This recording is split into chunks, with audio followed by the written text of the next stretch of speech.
안녕하세요. 솔로몬TV 손변호사입니다. 여러분 다음 주가 설날입니다. 새해 복 많이 받으십시오. 새해 한 해에는 여러분들 건강하시고 또 바라시는 일들이 다 이루어지시길 기도하고 또 무엇보다 가정에는 평화가 있으시길 바라겠습니다. 뭐 또 개인적으로 바라는 게 있다면 부작용으로 많이 고통받는 저의 의뢰인들이나 아니면 다른 부작용 피해자분들께서 빨리 치료받으시고 건강을 회복하시길 기도하고요.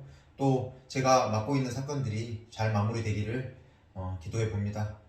사실은 이렇게 설날인 게 굉장히 기쁜 일이지만 마냥 뭐 좋지만 않습니다. 왜냐면 여러분 성수기라는 단어 있죠. 그러니까 휴가철에나 쓰는 그런 성수기라는 단어를 요즘 성형외과에서 많이 씁니다. 그러니까 뭐 구정이나 이렇게 설날이나 아니면 추석 때나 이렇게 연휴가 길면 성형외과에서는 그걸 성수기라고 합니다. 네, 참 속상한 표현인데요. 제 입장에서는 뭐 병원이 돈을 많이 버니까 좋겠지만 수술이 많으면 그만큼 부작용 환자가 많이 일어날 테니까 이 시기에 가장 수술이 많이 일어나고 이 시기에 가장 부작용 환자분이 많이 일어나는 시기이기도 합니다.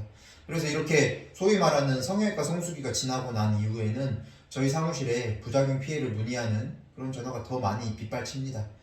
너무 속상한 이야기인데요. 어쨌든 그런 속상한 이야기는 뒤로 하고 여러분 오늘 좋은 소식이 있어서 설날에 맞춰서 좋은 소식을 한번 함께 공유하려고 영상을 준비하였습니다. 많은 환자분들께서 인터넷에 성형 수술에 대한 후기를 올리는 걸 굉장히 두려워하십니다. 첫 번째, 많이들 잘 알고 계시겠지만 뭐 명예훼손이나 업무방해로 고소당할까봐 두려워하시는데 제가 아주 여러 번 제 카페에서도 그렇고 제 영상에서도 그거 너무 걱정하지 마시라. 제 수십 명의 제 환자분이 정말로 인터넷에 글을 썼지만 아직까지도 저의 의뢰인 중에 아직까지도 지금 몇 년이나 그 얘기를 똑같이 하고 있는데요. 명예훼손으로 벌금을 단돈 100원이라도 받으신 분이 아직까지도 단 한 명도 없습니다. 정말입니다. 다 혐의 없음 무혐의 처분 받았습니다. 제 의뢰인 중에는. 뭐 저 의뢰인이 아닌 분들은 막 뭐 욕설을 하신 분이나 나쁘게 하신 분들은 벌금 받으신 분들 계시겠죠. 하지만 정보 공유 목적으로 비방 목적 없이 인터넷에 정말로 사실대로 기재해서 내 부작용 피해를 호소하신 그런 분들 중에는 없습니다. 그래서 명예훼손으로 고소당하는 거 걱정하지 않으셔도 된다. 네, 이 말씀 여러 번 드렸고, 자, 두 번째로 또 걱정하시는 게 잘 아시는 분도 계시고 모르시는 분도 계십니다. 게시물 금지 가처분 신청 또는 시위 금지 가처분 신청이라는 것이 있습니다. 법원에 환자분이 성형 카페 또는 뭐 어플리케이션에 자꾸 글을 올린다. 이거 어떡하냐 막 이렇게 하는데요. 자, 오늘은 그 게시글 금지 가처분 신청에서 병원이 환자를 상대로 이 인터넷 글을 올리지 못하게 해달라 또는 시위 못하게 해달라 라고 했지만 우리 판사님께서 법원에서 이 신청을 기각하는 케이스입니다. 여기에는 뭐 병원 앞에서 시위를 하시기도 하셨고 이 환자분께서는 인터넷에 글도 쓰기도 했거든요. 저랑 오늘 그 내용을 상세하게 살펴보시면서 정말로 이렇게 판단이 내려지는구나. 업무방해 금지 가처분, 게시글 금지 가처분, 시위 금지 가처분 별로 두려워하지 않아도 되겠구나. 그거를 생각해 보시면 좋을 것 같고 우리 환자분들께서 인터넷에 글을 쓰기 전이나 또는 시위를 하기 전에 판사님들이 어떻게 생각하시는지 그 기준이 되는 문구들이 여기 있으니까 이 정도로만 하면 괜찮겠구나라는 기준을 삼을 수 있겠죠. 네. 또는 이미 게시글을 올리거나 시위를 하신 분들도 이 정도로만 했으면 내가 시위금지 가처분을 병원으로부터 당했더라도 걱정하지 않아도 되겠구나 라는 생각을 하실 수 있을 거예요. 자, 그러면 상세하게 한번 살펴보시겠습니다. 이거 아주 최근에 나온 결정문입니다. 2022년 1월 25일 날 나온 결정문이에요. 그래서 우리 환자분은 26일 날, 27일 날 받았고요. 26일 날 받았고 제가 28일인 오늘 이렇게 준비를 해서 말씀을 드립니다. 자, 중요한 것부터 자, 이 신청하는 사람을 채권자라고 표현합니다. 병원이 채권자가 되는 거고 환자가 채무자가 되는 겁니다. 자, 그래서 판사님의 판단인 주문부터 보겠습니다. 이 사건 신청을 기각한다. 소송 비용은 채권자가 부담한다. 즉 병원에서 채권자가 이 사건 신청을 하였지만 기각한다는 겁니다. 자, 그 신청 취지는 이 사람들이 뭐라고 신청했는지가 여기 나와 있는 겁니다. 뭐라고 신청했냐?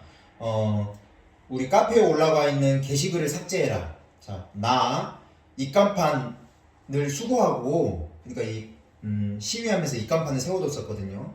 자, 그 다음에 이러한 내용을 뭐 카페나 오픈 채팅방이나 페이스북, 다음 카페, 네이버 밴드 인터넷에 게시하지 말아라. 뭐 이런 식으로 신청을 했던 겁니다. 근데 결론은 어떻다? 돌아가 주문해서 이 사건 신청을 기각한다라고 했습니다.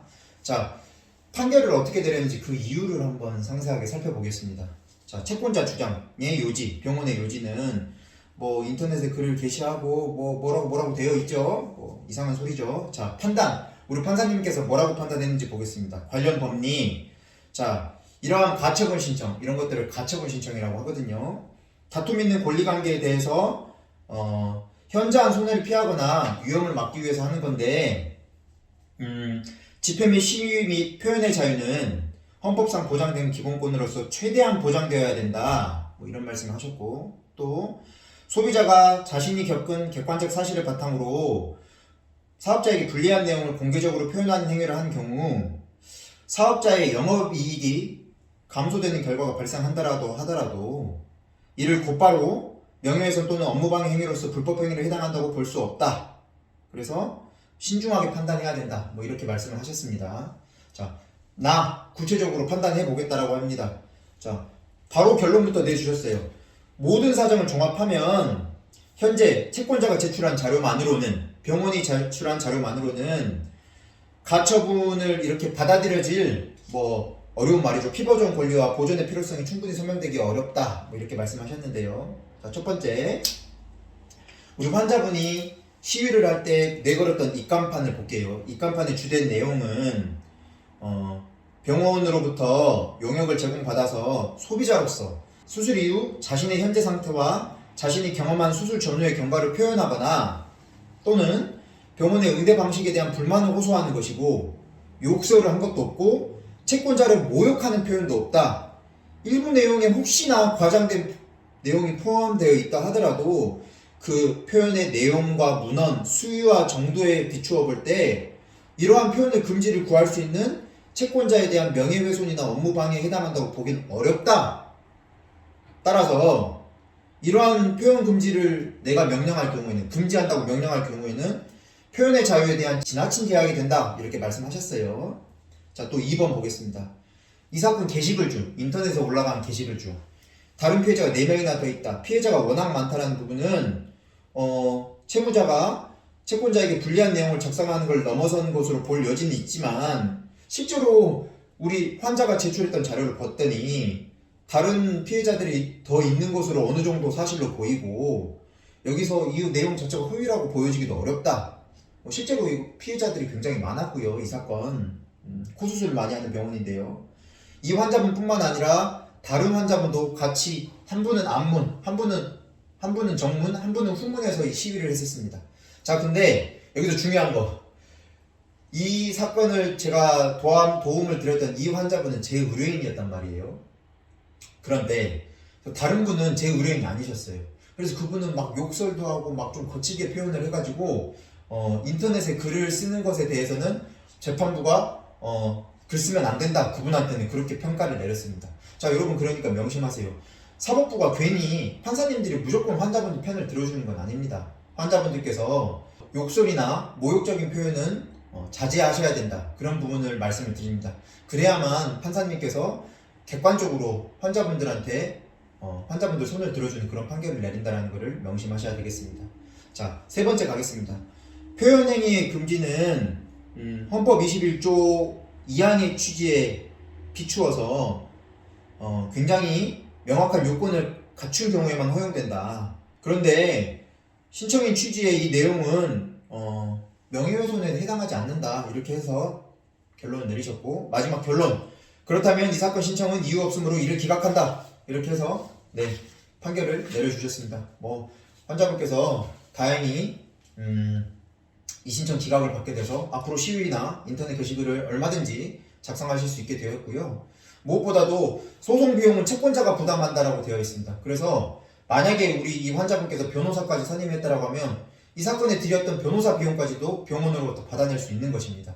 네, 그래서 잘 된 결론인 것을 여러분들께 또 소개해드리고, 되게 재밌는 거는 이 판결을 받고 그 다음날 경찰서에서 또 연락이 왔습니다. 경찰서에서 서류가 하나 도착했는데요. 환자분께서 인터넷에 게시글에 올렸던 그 내용이 명예훼손이나 업무방해에 해당하지 않는다. 그런 내용으로 불송치 결정, 혐의 없음 처분을 받게 되었던 그런 내용도 그 다음날 경찰서에서 와서 동시에 좋은 소식을 얻게 되었던 케이스였습니다.